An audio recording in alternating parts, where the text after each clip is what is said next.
Now, the new national policy statement on freshwater management, I'm looking down because there's so many new terms that constantly and acronyms that keep coming through with all of these regulations. The NPS, National Policy Statement on Freshwater Management, and the National Environmental Standards for Freshwater, the NS, has come into play recently from the Ministry for the Environment, as well as, of course, the RMA reform, splitting that into two parts of legislation should the Labour government get into power post-election. So to join us to discuss so many things coming into play for us to wrap our heads around is Landpro's Executive Director, Kate Scott, joining us live to answer my questions and yours. So please do not be afraid to ask any curly questions of Kate, because she is a very knowledgeable woman who has been, there's been a lot of people sort of asking her questions, and I'm going to kick that off, Kate. Kate, what has it been like since these policy announcements and RMA reforms have dropped for somebody like you at Landpro? What are the sort of frequently asked questions that you're getting from farmers around the country?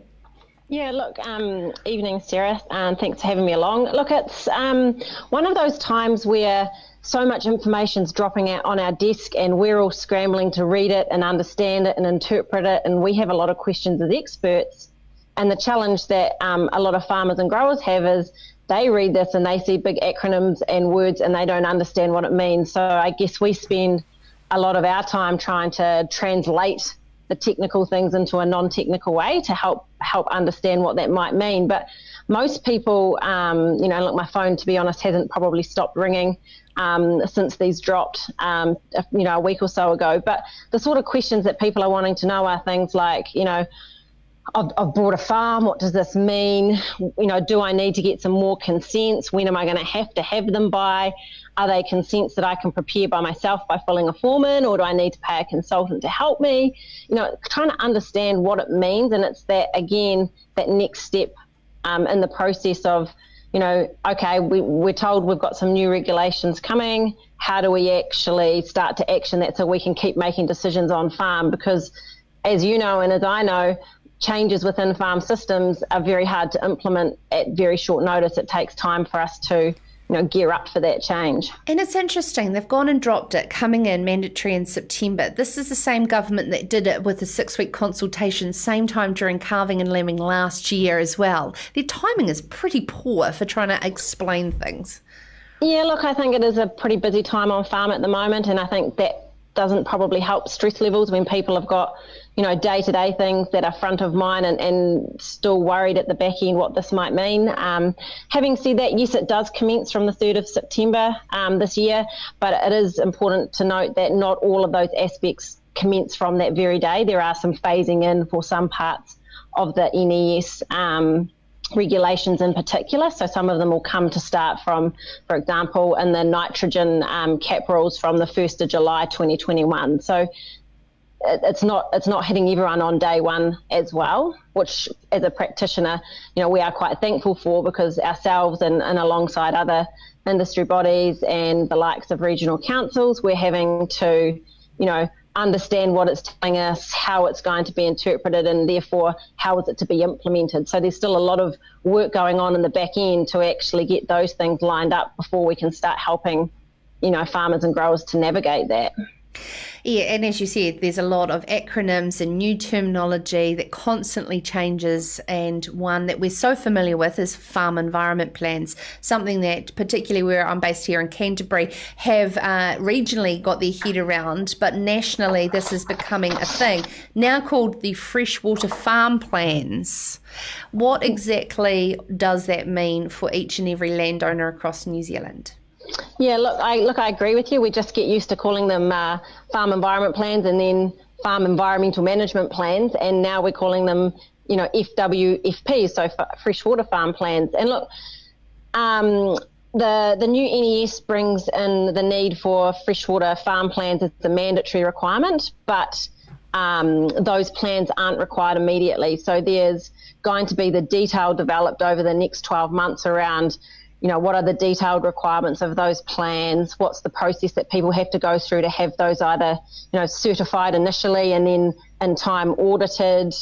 and the timeframes for implementing those freshwater farm plans is still to be determined. So at the moment, when you read through the regulations, you'll see a bunch of rules that relate to these freshwater farm plans, but the detail is still to drop over that next 12 months. So I guess some of our regions in New Zealand, as you mentioned, Canterbury already have farm environment plans.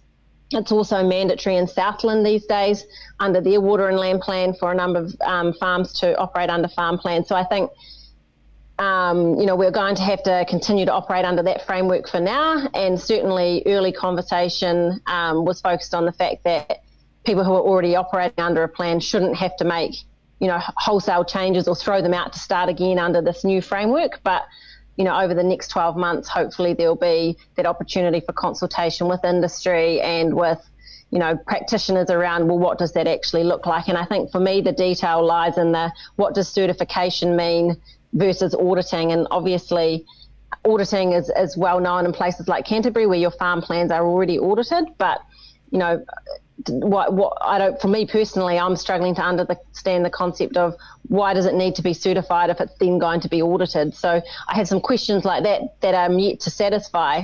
So I'm looking forward to seeing what that detail might entail.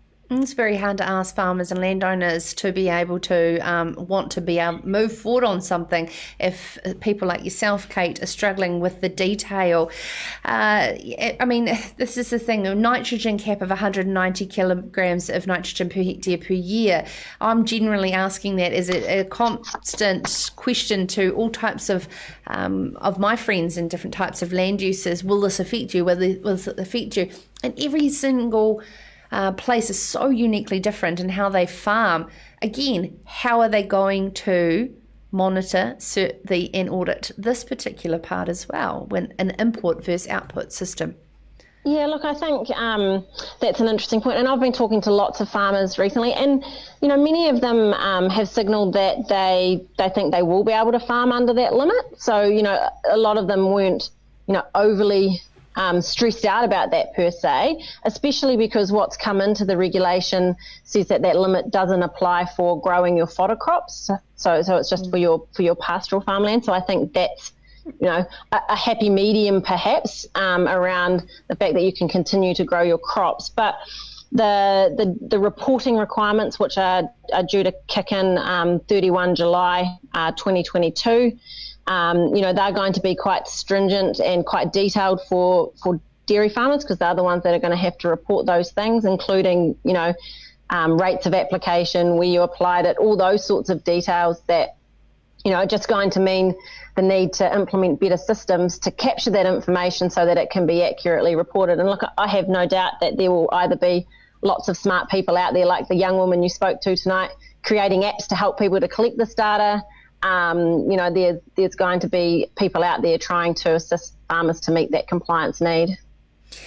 Yeah, of course. And the thing is too is there's so many questions around when it comes to nitrogen between different blocks as well. And I know you have been fielding some calls from people with runoff blocks and dairy support blocks and the nitrogen elements of cut and carry, etc.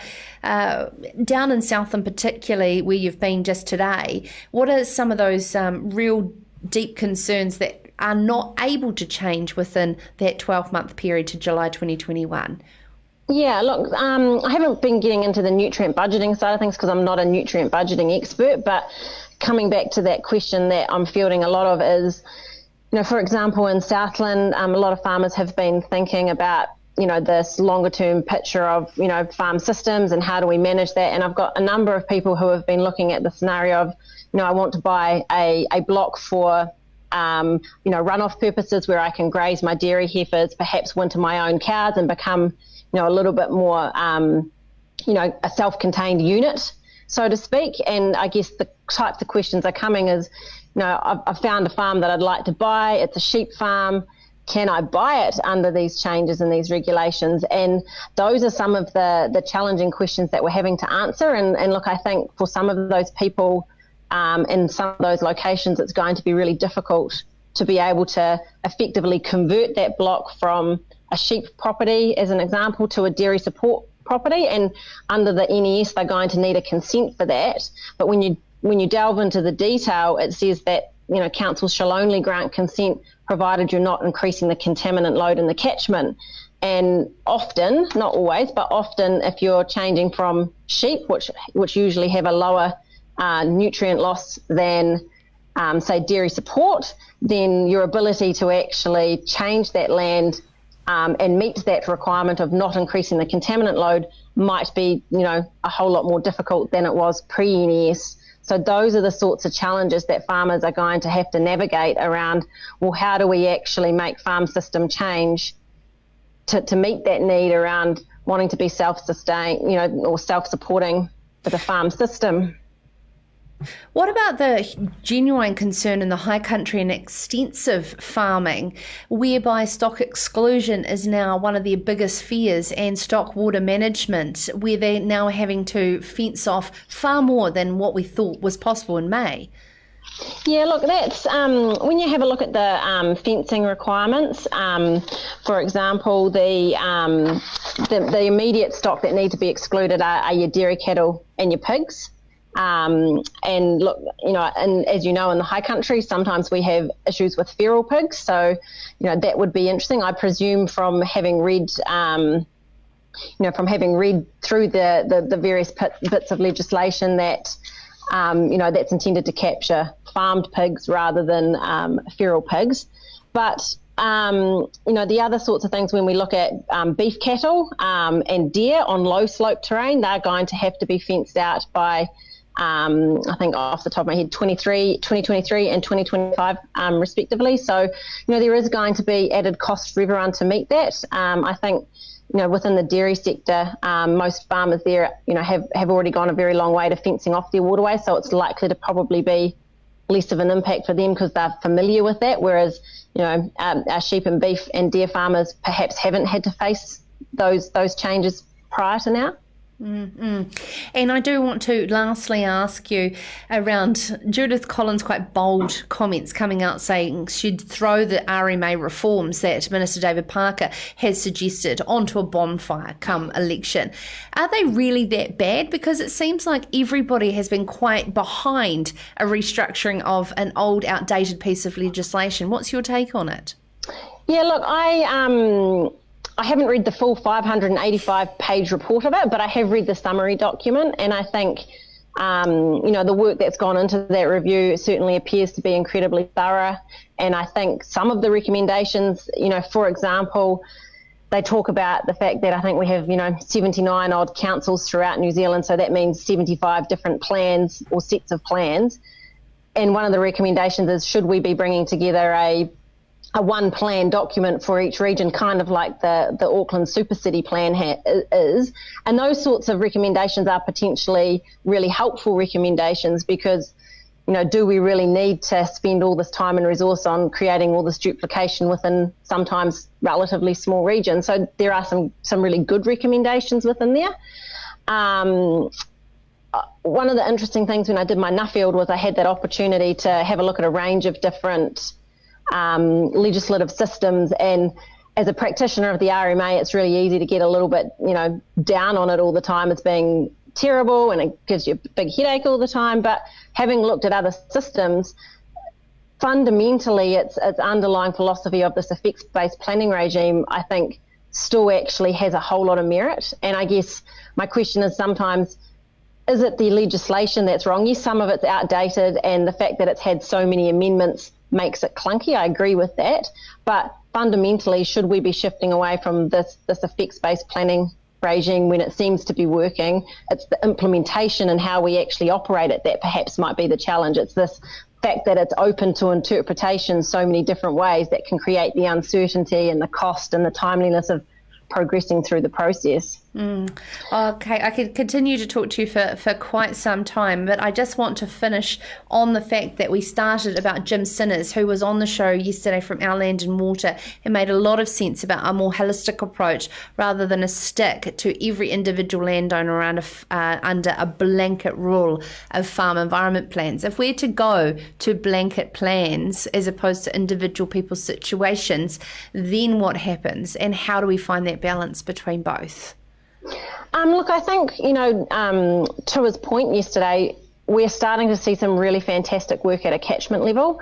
I'm involved with a couple of great projects, one in Wanaka, the Upper Clutha Lakes Trust, who have just undertaken an integrated catchment management approach, trying to take that very holistic approach, working with not just rural landowners but urban businesses, and kind of understanding that the only way we can have better water quality outcomes is if we work together. And another group that I'm involved with is called Thriving Southland, and they've recently received some government support to support 23 catchment groups in Southland to enable them to undertake, ground up and farmer-led change. And so it's projects like that are going to actually support and walk alongside farmers to make that change. And that's, in my view, where we'll start to see, these big steps and these big leaps coming from taking a holistic approach. So look, I couldn't agree more, and the work that our Land and Water project is supporting and underpinning is absolutely essential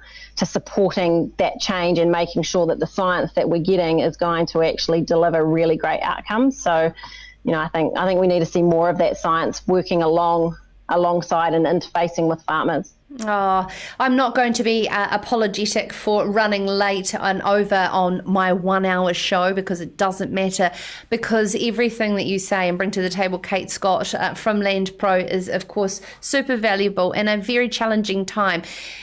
Even if it's just a challenge to understand what the newest acronym means when it's being fired at you from government. Thank you so much for taking the time to join us. Kate Scott, Executive Director at Landpro. And of course, get in touch with her for any of your concerns, as a lot of people are.